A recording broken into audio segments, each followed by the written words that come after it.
Hi, everyone. Welcome to Future of Work. I'm Claudia Verlanuzza. I'm your host for the show. And in this episode, we're going to talk about real estate investing. My guest today is Raj Tekchandani. Raj is a full-time real estate investment professional, and he has been investing in real estate since 2012.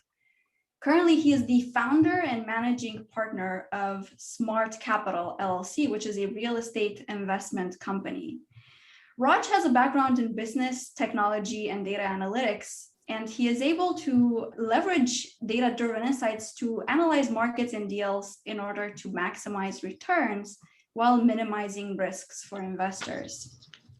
Prior to founding Smart Capital, Raj worked in product marketing and technology.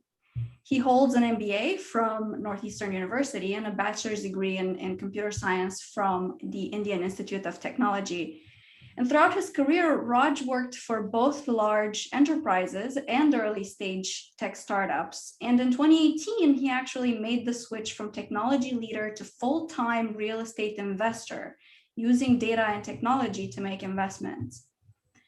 At Smart Capital, Raj manages over 1,600 units as a general partner in apartment syndications, primarily in Texas, Georgia, and Florida. He also owns and manages his own rental portfolio, including a small multifamily in Massachusetts and 9 condos in Orlando, Florida. Raj is also a member of the Forbes Real Estate Council, where he frequently contributes on the use of technology in real estate. And he actually also manages 2 Facebook groups, which I encourage you guys to join. Lots of information there. They're apartment investing and multifamily syndication, AIMS for short, and data-driven real estate investing. Outside of work, Raj serves on the board of the Boston chapter of Pratham. I already forgot how to pronounce that, a nonprofit devoted to providing education and helping underprivileged kids in India. And he lives with his family in the Boston area and enjoys travel, golf, and photography. Raj, welcome to the show. How are you? Thank you for having me, Claudia. I'm doing fine. How are you? Good. So Raj, what's the last thing that you learned that got you really excited, and why? It's a learning is a daily journey, and every day I wake up and I learn. I mean, there is so much going on in my space and in this technology, right? So my passion is to blend the use of technology with where my passion is in real estate investing. So there is a lot to learn every day. I mean, I'm just keep watch out on the hundreds of companies that are coming out now focused on real estate, technology companies, by the way, and I just keep an eye on them from a venture startup side, and I love to invest in some of them. So that keeps me excited all the time. There's a lot going on. I mean, it's a space that has been slow moving for a while, and I think it's slowly catching up, and there's a lot to be done there. Awesome. Yeah, definitely a lot to learn in real estate, especially when you live through the market that we're living through right now. So of course, I'm not going to hold back from asking you the question that is probably on everybody's minds right now when they think about real estate. What's going on right now? Because I think our heads are spinning. Our collective head is spinning. Yeah, it's I mean, this is long before I got on real estate. I mean, there's a theory that just says everything is cyclical, right? I mean, these are the markets that go up and down, and you have to be careful of where we are in the market. So I think right now it's a market is hot. It's a seller's market. I mean, it's very different from residential versus commercial. A lot of your listeners might be residential real estate owners and maybe interested in commercial, but the commercial took a little dip last year, but the suburban real estate market is just going crazy. A lot of people gave up their offices and worked upon improving in their homes and put a lot of investment into home improvement. That led to increased home prices and all good stuff happening. But it'll all level out in a couple of years. We saw lumber prices go through the roof, absolutely unaffordable for new construction, but they're coming down. Like I said, everything is cyclical. Just have to watch, understand the market is cyclical, and don't make any decisions based on hasty decisions without knowing the cycle. So what would you say for, I guess, to potential real estate investors out there, people who want to, and we're going to go into deeper into this topic, but Absolutely. Just off the top of your head, what would you tell them right now? Is this a good time? I mean, we look at real estate as a long term. This is very far from short term or day trading some people might be doing in their daily lives. But We take a long-term view. We look at markets and analyze them. Not every market is a great market. And I think we're going to go a little more of how we do or how I analyze markets in using data. But yeah, I mean, this is a place to understand where the markets are and where different markets are. Interesting. How about the Massachusetts market in particular? Asking for a friend. Yeah, of course, asking for a friend. I mean, I pay close attention to itself myself. I mean, the market, actually, all through the pandemic, Massachusetts market didn't take much of a dip. I mean, some of the commercial, yes, the office properties in Boston, but the condo markets and the residential market just stayed strong. And I think we'll stay strong for a little bit until we see the cycles coming down. And like I said, everything is cyclical, so it will come down at some point, but not to the extent that some of the other parts of the country. Massachusetts is a strong market. We don't invest in Massachusetts because other reasons. It's not very landlord friendly. The laws are very favored to the tenants. So as a tenant, you would love Massachusetts, but as landlords or investors in properties, it's not a very favorable market. Interesting. What are some other markets that you would recommend for folks looking to invest? Texas, Florida, Georgia, so to speak, the red states are very favorable to landlords in some shape or form. But yeah, so yeah, that is one of the criteria we look at when we are making decisions to invest. Because at the end of the day, I mean, it's a business decision for us as investors. I mean, if we have tenants that are not paying rents and we can't do anything about it, then we are losing money, our investors are losing money. In states like Texas and Florida and other Georgia, they would be evicted, not in the current times, but normal times. The laws would have favored the landlords for non-paying tenants to be evicted easily, not in Massachusetts. I get what you're saying in a larger sense, but I feel like the restrictions that are currently in place in Massachusetts are federal, right? They apply across the country, or is it kind of different? No, so the federal ones are different from the local ones, right? I mean, there has always been restrictions or sort of favorisms towards landlords or tenants in different states. I see. It just happens. But the recent moratorium that has gone across federally, yeah, that applies in Texas and Florida as well. So I'm saying, barring the current situations where we had to deal with non-paying tenants and we had to work with them in our properties, which is we're happy to do that because these are tough times, right? Right. So right. we don't want people to leave or evict them when they can't afford. So we are trying to work with them. We have some delinquencies, but now we are seeing people catching up to the rents. But when I talked about landlord friendly, I was talking on different status of markets. Got it. So going back to the topic of our show and what we wanted to discuss, Future of Work is largely a data show. We're curious about how different industries leverage data, and real estate investing is one of those things that I think a lot of our viewers are invested in themselves, or they're considering doing themselves. Yeah. So I would like to hear from you, Raj. What kind of data do you currently use when it comes to your own investment portfolios, to Smart Capital? Yeah. How do you use it? And what do you think is missing? What do you think is preventing other investment firms or private investors from leveraging data to optimize their investment portfolios? Absolutely. Great question, Claudia. Great question. So yeah, I think from an investor standpoint, like I said, there is a lot of factors to be looked at. And I'll go through that list that we have, that we look at different data and the sources that we have for those. But yeah, I mean, to say real estate is local is partially true. I mean, real estate is hyper local. I mean, it's so hyper local that you may have properties just a few blocks away from each other performing very differently. I use the word perform because, again, as an investment, we look at these things as businesses. So we have to see, why are they different? What is this side of the railway track is so different from the other side of the railway track? So we look at a lot of factors. Number one is the population and population growth, right? We want to be investing in places that are growing in population, not declining in population. Like right. Places like some parts of Michigan that people are leaving, or California, people are leaving.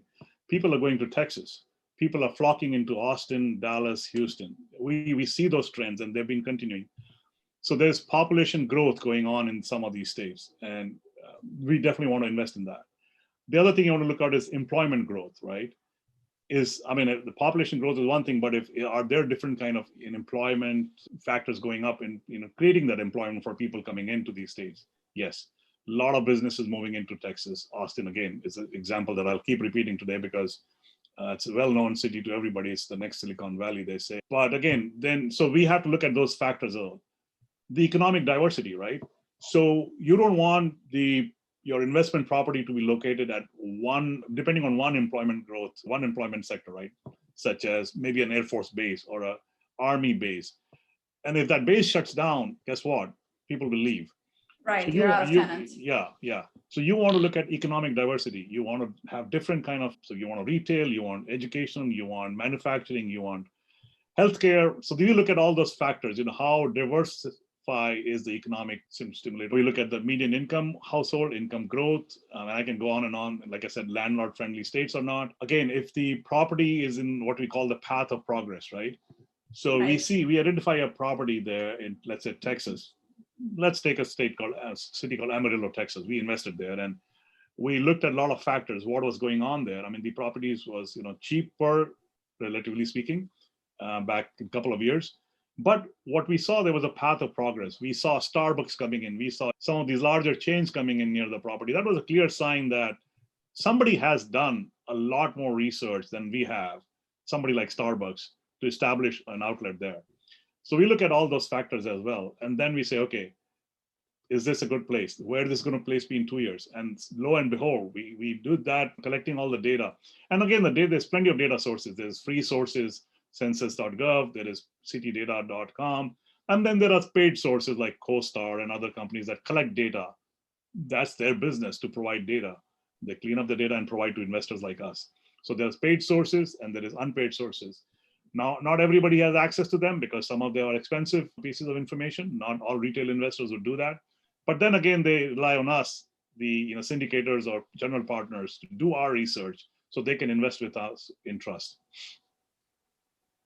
That's awesome. Yeah. So definitely knowing where to get the data and also knowing how to look at it and how to use it are two very important things. How does the actual data analytics work at Smart Capital? Well, I think, again, we try to leverage some software companies that we have done, and some of them we do our own. Like I said, this is still in the initial stages we use a lot of reports from CoStar. I mean, CoStar is a company that does a lot of data analytics. So we don't have our algorithms and engines, because why re-engineer something that's already been built?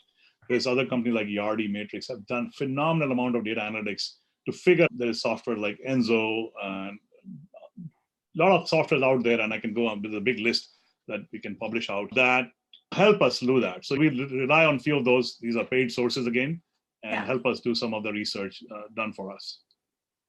Yeah, that's awesome. So as much as you can get insights, go ahead and do that. But what about using alternative data sources? Because the way I'm thinking about it is, if buying insights, it's obviously the first thing you would want to do, right? It's kind of the easiest way to get that. But you're also thinking everybody else who's investing in real estate is doing that. Are there any alternative data sources for folks and the folks who watch our show tend to be very data savvy, so they wouldn't shy away from grabbing a data set and reading it in Python or in Excel or what have you and playing with it. So what are some other kind of creative places where you would advise folks to go besides the kind of the well-beaten path? Oh, so absolutely. So I think like I said, census.gov has a tremendous amount of data that tracks whatever I talked about. Then there is a source called city-data.com. Mm-hmm. I mean, that's just a wealth of information, and it's free. And you can download data, put it into your algorithms in Python, whatever you want to do, and come up with your own algos to say, okay, what am I looking for, right? I mean, one of the things that we look for, and not too many people, not mainstream, is STEM jobs, right? So that's data that you can find from some sources. And then not everybody looks at, but for us, because we come from tech background, we think that places that are encouraging STEM opportunities are good growth opportunities. So we look at that. So that's one of the factors that not everybody's looking at, but we look at. But now I just shared that with everybody. So now everybody's going to be looking at it. Like I said, we'll always be one step ahead and we'll find something else. Of course. But at the end of the day, you can do all the data analytics that you want to do. We still rely on to be out there locally visiting that site. It's too important for us not to ignore that factor, right? So Absolutely. once we narrow down everything, and then we kind of go personally to do our own due diligence. These are all pre-due diligence factors that I talked about. But then once we narrow down a zip code, and within that zip code, this street, we actually walk down there, and there is no algorithm or there's no data that will help us do that. I mean, there's I'll go into some more of that. But how does the property look at the nighttime, right? We drive by at midnight, not me personally, but our group, somebody in our group will go there. Or does it seem safe? Does it have enough lighting on the property? And what kind of people are hanging around there? I mean, should something be worried about? Is this a place families would live or rent?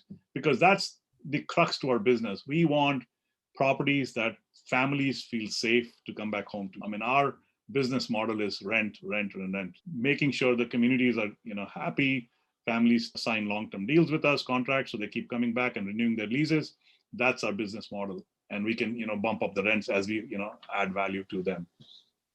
Right, and also as the area grows, right? Because at the end of the day, when you have a lot of people wanting to live in an area, housing is going to be limited pretty much. And there is other, data sources, and I don't remember the names exactly, but there's multiple sources that tell you, school districts, right? So what kind of school districts are there? And depending on what your address is, you have to see which school district it belongs to. So you can say Plano, Texas is number one in school district, but no, where is your property, and which high school is associated with that property, right? Because they could have multiple high schools. Some of the high schools would be great, nationally recognized, but others may not. So we have to see the ratings and this is all, again, a lot of data on that as well. How are the school districts rated? And then another whole set of factors that go into those kind of ratings. And same thing goes with crime rate. I mean, crime rate we observe that a lot. I mean, again, bunch of data sources on that as well to say, okay, what's the crime rate? And not just the crime rate, is it trending up or down? So we look at trends, right? I mean, if the crime rate has been low, but it's trending up, that's not a good sign. We are okay with crime rates being up, but trending low. Example, Orlando, Florida. Crime was very high, but over the years, the trend has been going down. So that's why we love Orlando, Florida, amongst other things as well. Got it. Yeah, no, they're all very interesting points, because you are correct. I mean, as a consumer of housing, each one of us needs a place to live, right? So those are the things that when you're looking for a place for yourself, you're thinking about, right? Would I want to walk there at night by myself, right? Mm-hmm. Would I be okay raising a kid there, right? Or several. But let me ask you this, Raj. Obviously, a lot of things have changed since the lockdown, since the pandemic started, and the way we work, the way we learn, the way we conduct our day-to-day lives has changed. And it seems like the way we think about housing has also changed. I think really that's what's explaining the boom in real estate prices and demand in places that are a lot more remote, that in 2019, we would not have, and when I say we, I mean people who need to commute to a job, who need to go to an office, who need to be close to the city, would perhaps not have considered, right? Because the commutes would have been too long. But that obviously has changed, right? And we're seeing a lot of growth in more rural areas, in exurbs, I suppose they're called, right? Suburbs that are a lot farther away from the city. So how have those things impacted what you're looking for in terms of investing? Do you think that trend is going to continue? Do you think that rural areas are going to continue gaining people? Or is that going to kind of reverse very quickly and everybody's going to come back to the cities? Yeah, again, this is all just not one factor, right? It's multiple factor. What kind of jobs are there, right? I mean, if there are primarily tech jobs that can be done remotely, yes, I mean, those areas are going to boom. But again, the tech professionals like to live in a place that is not totally remote in the boonies. So that you have to look at a mix of that. Yeah, it's going to be a hybrid model for most part going forward, and for a lot of people. But then there will be businesses that will, require you to come into work, given the safety precautions and everything. But I've already seen a lot of banks and businesses in New York asking people to come back. My wife works for a financial firm in Boston. They have been asked to come. So yeah, I mean, it's one of those things that, if the factors, there's definitely a rise in the suburbia market. That's no question. And pre-pandemic, that was not the case. And now it is safe and affordable. If you can work from home, then who wants to commute, a couple of hours into downtown areas? So that's definitely going to stay with us a while. But again, for us, we look at much broader things. We look at the community that is safe. And again, our business model is mostly apartment complexes. So I'm a little tended towards that model, or my judgments would be that. We look at safe neighborhoods, reasonably close to workspaces that are affordable. Again, job growth, diversity of, growth, jobs, all those factors. Yeah, definitely. It's going to be very interesting to see, I think, in the next couple of years, how this is all going to play out. But I agree with you. Going back to the topic of STEM jobs in an area. Yeah, exactly. I'll tell you one example. We invested in a property in Kansas City, and again, because of the STEM jobs, when we got in, there was just the population there was very STEM oriented, and lo and behold, Google decided to open up a data center there. And that just gave us our value is just a big boost. Right. So right. You have to look at that factors. Can Google open a data center where near you are? Can take Austin, right? I know people who bought land in Austin thinking that this is a good place for somebody to come in, and Tesla decides to open up a factory there. And suddenly their value of the land became 10x or whatever that is. Crazy amount. Right. Yeah, the key there, though, is that the STEM job needs to require physical presence, right? You need to be in a factory or in a data center or in a wet lab or something along those lines, right? Something that you can't do remotely. Yeah. That's right. Yeah. So there will always be jobs like that. The factory jobs will always remain factory jobs. The data center jobs are going to be data center jobs. You can do a lot of that remote management and operations, but I think at the end of the day, end of the day, it's a job that somebody needs to handle closely. Yeah, that makes sense. So what do you think is the future of work in real estate investing? So for new investors, future investors, how do you think this will change moving forward? What should we be looking out for? So I think there is, especially real estate is lagging in a way that the biggest software that is used in real estate still is called Microsoft Excel. And that needs to change because there is so much data being collected. And some companies, smart companies, are doing that. They're going into looking at, okay, we have all these data from all these properties. So again, I'm talking about apartments, right? And they've been collecting rent data and the capital expenditure data on these properties. So for example, right, a property in Texas had put in, let's say, a swimming pool, right? And that data is all captured, how much expense went into it and how much did it reflect into rent growth, right? Did people want to move into a property that had a swimming pool, given it's Texas, right? Right. And just swimming pool is one example, right? Let's say cabinet, colors of cabinet, or whatever it is. It's the flooring or countertops. All that can be related to, okay, how much expense went into it and how much was it the profitability from that? And that data has been collected in property management systems for years. Now, somebody can go in and say, okay, in the future of work, if I'm buying a property now that needs an upgrade, right? Should I be putting black colored appliances in it? Because the data tells me, the data tells me, no, we put in the black color appliances, but there was no cause and effect for that. There was nobody willing to pay extra rent for that, right? Or if, let's say, the other example I took was swimming pool, right? If we add a swimming pool, or more example, a dog park. That's a more common example that we see these days. A dog park. Adding a dog park in this zip code, what has it done over the other properties over the last 5 years? Now that data can be collected and say, okay, if your zip code is 2019 Boston, adding a dog park is not going to make a difference. If your zip code is X, based on the last 5 years data, adding a dog park has done tremendous amount of value add to that property. So all that, and I'm just taking a couple of examples, there's a lot more that goes into these factors and data that can be mined and said, okay, 5 years from now, if you put this kind of upgrade in a property, that'll give you this kind of result. So yeah, it's nobody's seeing that now, but the data is seeing it. So let's make that investment. So that's I think is going to be the future in one of those areas. Interesting that you mentioned that. Actually, you brought up two very interesting points. First of all, the fact that the real estate industry as a whole is still running off of Microsoft Excel, just like a lot of other industries out there that you would be probably maybe surprised to learn about. But there is still a very, very strong reliance on that for a fact. And the other thing that you pointed out is the fact that it is indeed the case that the more data we have access to, the more that's going to become a necessity to be able to wade through it a lot faster, right? Mm-hmm. To analyze that a lot faster and more in depth in order to get to that. Because again, the real estate market is the poster child for what happens when there's such explosive sudden growth, right? So if you want to find those opportunities, you're going to need all the leverage, all the edge you can get.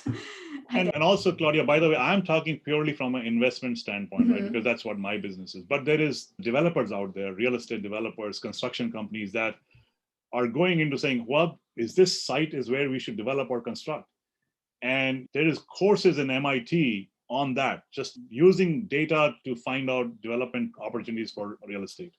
That kind of MIT now offers data science courses in real estate and a bunch of other technology related courses, which I think are very relevant in the right direction. So yeah, there's a lot you will see over the next few years coming up from a data-driven standpoint in real estate.